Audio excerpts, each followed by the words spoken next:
ભાવનગર શહેરના મતવા ચોકમાં રહેતા મોસીનભાઈ મહેબૂબભાઈ પઠાણના રહેણાંકી મકાનની બહાર દરવાજો પડેલ હોય જે પાડોશમાં રહેતા શખ્સે દરવાજો ફેંકી દેતા હોબાળો મચ્યો હતો, જેને લઈને ઉગ્ર બોલાચાલી થતા મોસીનભાઈ ઉપર 3 વ્યક્તિએ ધોકા પાઇપ વડે હુમલો કરતા ઈજાગ્રસ્તને સારવાર અર્થે હોસ્પિટલ ખસેડવામાં આવેલા બનાવ બનતા પોલીસને જાણ કરતા પોલીસે વધુ તપાસ હાથ ધરી।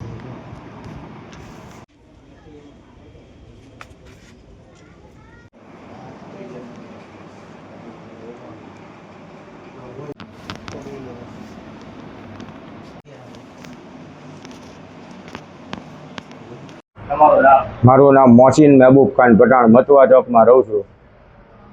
અમે બપોરે જમવા બેઠા હતા, એ સમયે એના નાના બાબલાએ આવીને બાયણાનો ઘા કર્યો।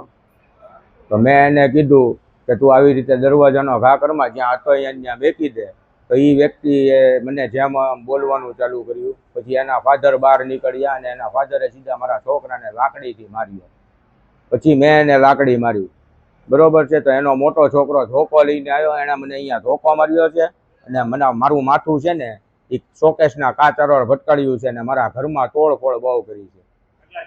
3 જણા હતા એ લોકો, મોસીન રફીકભાઈ સૈયદ, રફીકભાઈ છોટુભાઈ સૈયદ અને જરીનાબેન રફીકભાઈ સૈયદ। બસ આ જ રીતનું મેં કીધું એ પ્રમાણેનું કે બપોરે અમે જમવા બેઠા હતા ને એના નાના છોકરાએ દરવાજો ઉપાડીને અમારો જે ડેલામાં પડ્યો હતો એનો ઘા કરી દીધો।